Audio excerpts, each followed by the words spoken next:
Okay, in the short run, we looked at how a firm expands output by hiring new workers. This one, we're going to look at long run costs. And in the long run, when a firm wants to expand output, it can now change the size of its plant. It doesn't have fixed costs because in the long run, all costs are variable. So when we look at something, when a firm wants to increase output in the short run, it simply can hire more labor. In the long run, all costs are variable, so therefore it can add more capital. And that's what we're going to look at today is using more capital to expand output. So again, going back to our graphs in the short run, this is the short run marginal cost curve, the short run average fixed cost curve, the short run average variable cost curve, and the short run average total cost curve.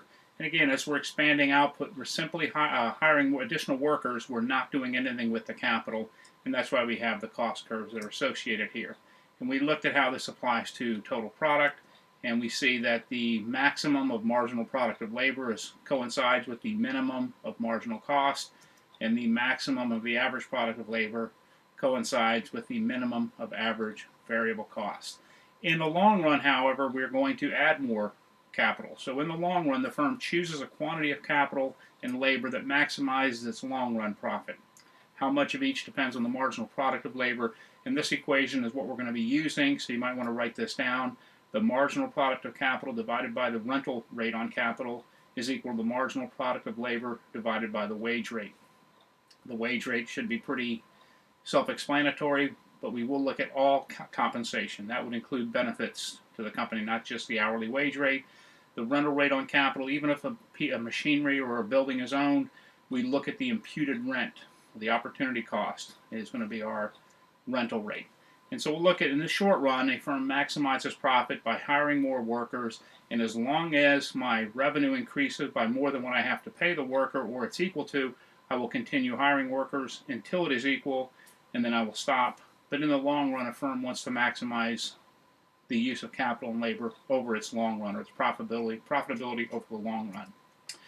So let's start by looking at what's called an isoquant. We're not going to get into the methodology of this or the model building. I want to get to a little understanding of what determines how a firm is going to respond. So this isoquant tells us the mix of capital and labor that a firm can employ to produce a certain number of some quantity of some good.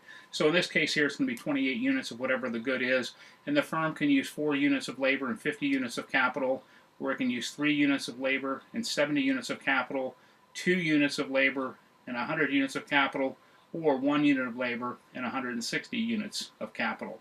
And notice that its trade-off of capital for each worker is diminishing as you move from 1 to 2, 2 to 3, 3 to 4. We're not going to get into the methodology of this, but this is what we call diminishing marginal rate of technical substitution. I will show that in a second.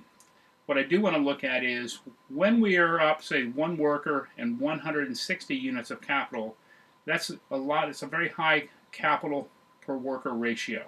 And in that case there, we would say the marginal product of labor is very high, the marginal product of capital is very low.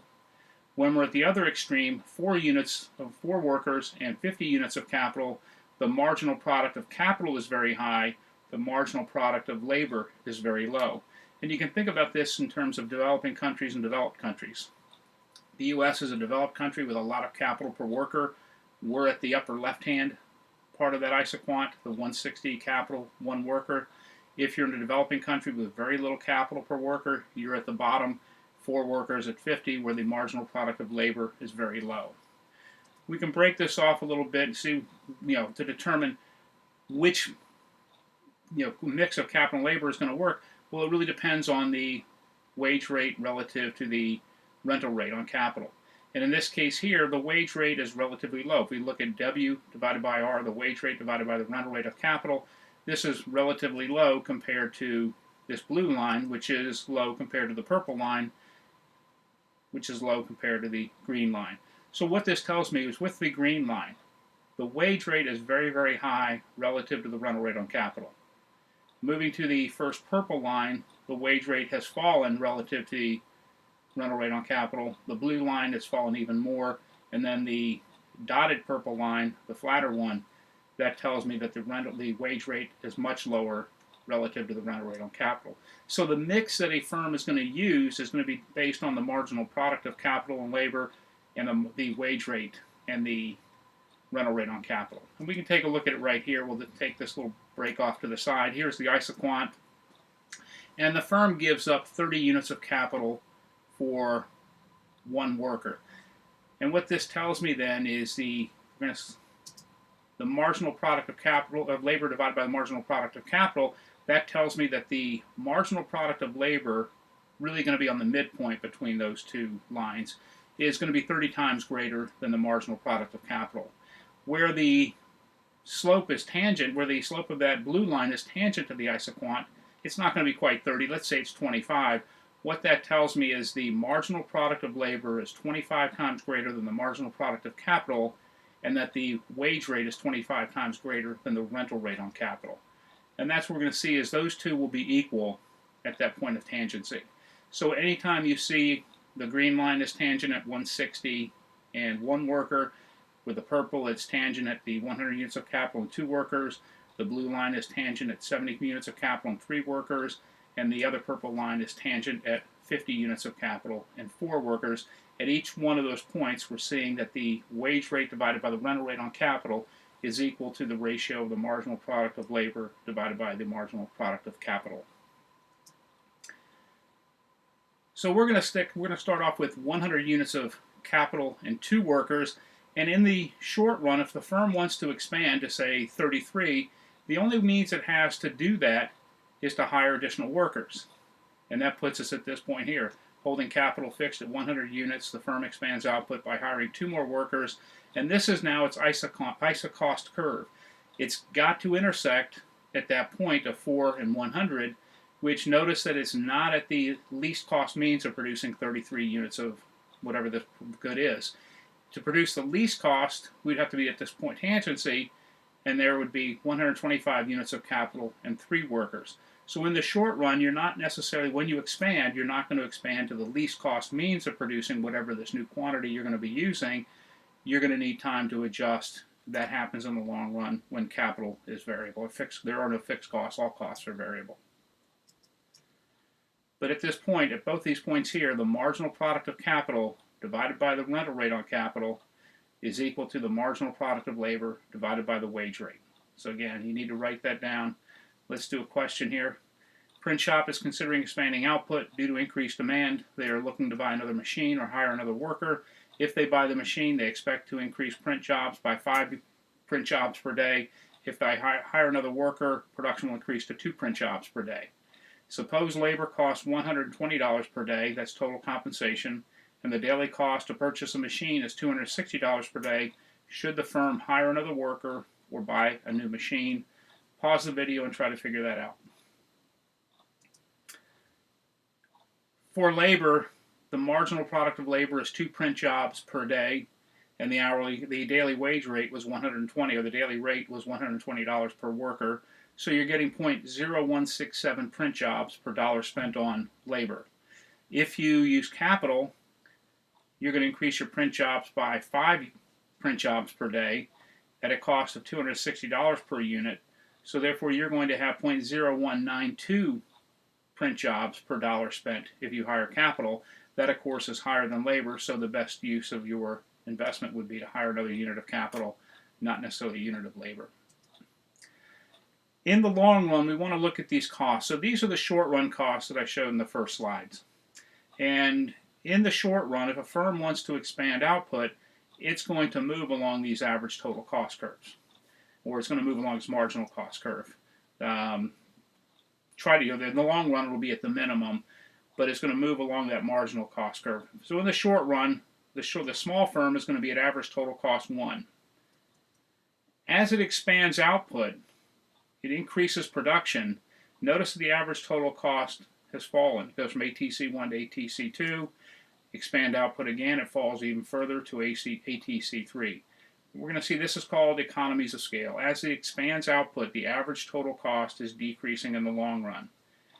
It may get to a point where the costs don't change at all. This we call constant returns to scale, and then for some larger firms, they become too big, and their average total costs actually increase, and this is called diseconomies of scale. And what we'll see is the economies of scale and diseconomies of scale are based on the long run average total cost. So we look at this point here, going from 0 to Q2 units, Q2 units starred, the optimum here, we're seeing economies of scale. It's a decreasing average total cost. Between Q2 and Q4, we're seeing constant returns to scale. As the firm expands, its costs remain constant, and then beyond Q4, we have diseconomies of scale. The average total costs are actually increasing. If you look at economies of scale, Walmart is a great example. In 1987, Walmart spent $24 million on a private satellite uplink system that would connect all of its stores with its distribution centers, eventually connecting to manufacturers and suppliers of the goods it sells. What this allowed the company to do, which again would not be possible if you were a small department store, it had to be a much bigger store if you have to spread this $24 million over more and more goods. What it did is allowed them to reduce the amount of time inventory stayed on its shelves. Every time you go into a Walmart and you scan something, say a bottle of Tide detergent, that information gets sent to the distribution center and also to Procter & Gamble, which knows it needs to replace so much Tide, and therefore they can keep less on the shelf because that supply chain is replenishing its stock more rapidly given the information it has right away. That's something that would that would produce economies of scale for Walmart. The bigger it got, the more it was able to afford something like this. So when we look at the sources of economies of scale, high fixed costs and low marginal costs are a big indicator. Something with high fixed costs, the automobile industry. It costs a lot to equip an automobile plant, therefore it pays to have just 3 or 4 automobile manufacturers instead of 35 or 40 as there were in 1900, 1920. Increased specialization. As you become, this is different than a learning curve, but the more a company specializes in something, the lower the average total cost.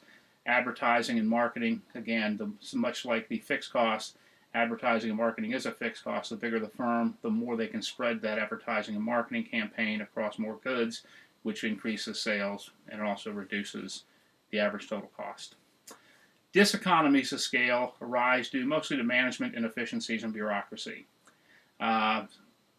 Some will be, as a firm gets bigger, it's much more difficult for firms for a big conglomerate to act. They have information problems. We'll see there are a couple of other things as well. But in management inefficiencies and bureaucracy, as a firm gets big, leads to diseconomies of scale. Transportation costs, the farther you away from a hub, the higher the costs become. Usually that's pretty negligible, but depending on the situation could be very much higher. Rent seeking within the firm, the bigger the firm gets, there's more rent seeking on the part of employees and management, trying to get things in their favor, which reduces the productivity, increases average total costs. And the last one is shirking within the firm. The bigger the firm is, the harder it is to monitor employees. One example of diseconomies of scale is Mrs. Fields cookies. Debbie Fields started producing cookies in 1977 in one store in Palo Alto, California, eventually expanding and moving the headquarters to Park City, Utah, where they centrally controlled through technology what all of the different stores would do. But they also would produce the cookie dough, the cookie dough ingredients, and ship those out to all the different stores around the country. And then they would follow explicit instructions based on the experience in the Palo Alto store. Well, the farther away you got from Park City, Utah, the more costly it was for Mrs. Fields cookies to get things to the market and monitor and run things, and therefore it suffered from diseconomies of scale. The bigger it got, the more it's expanded, largely because of the inefficiencies and some of the bureaucracy in management. Another thing we look at is economies of scope, and this is 2 goods produced by one company. Here you have the Western Gun Shop, which is a barber shop and a gun shop. That would be an example of economies of scope. KFC, Taco Bell franchises, economies of scope. You're splitting or you're sharing management in a building across 2 different goods. It can reduce your costs. Cereal manufacturers produce their different cereals in one plant. Quaker will produce Captain Crunch and Life cereal. It's one manufacturer doing the 2 different cereals or 4 different cereals, however much it is. Kellogg's with Frosted Flakes, Rice Krispies, produced in one plant. Automobiles can be economies of scope. Again, you have the Ford franchise where you have the Lincoln and you have Ford. GM is going to have its Chevrolet, its Cadillac, and its Oldsmobile divisions. These would be examples of economies of scope. Shipping is economies of scope. Instead of having half-empty trucks, you combine things into one, or even a ship that's taking 500 or 1,000 containers across the ocean. That would be economies of scope. And gasoline retailing. You sell gasoline and convenience goods at a store. That would be examples of economies of scope.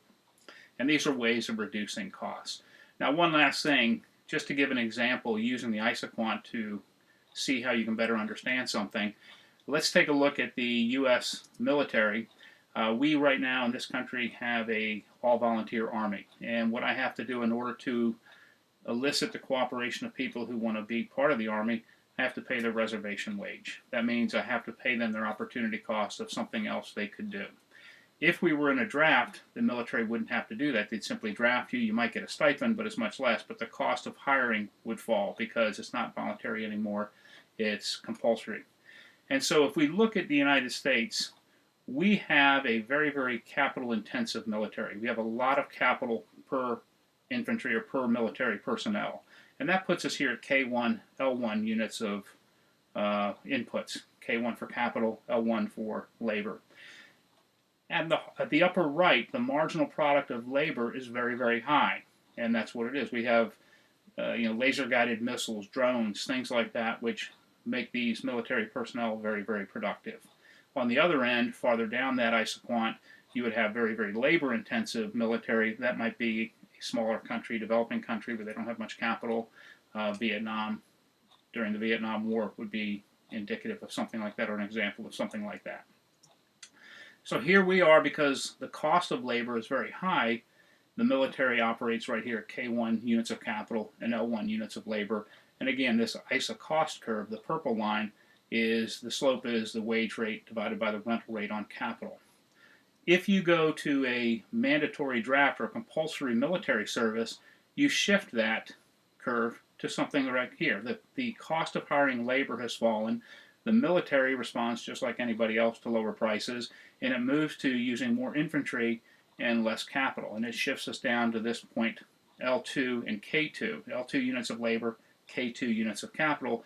We're now fighting a war in a way that we don't really have a comparative advantage. We have a comparative advantage in a lot of capital, a lot of technology. If we go to a draft, we end up moving to this point here because the military responds.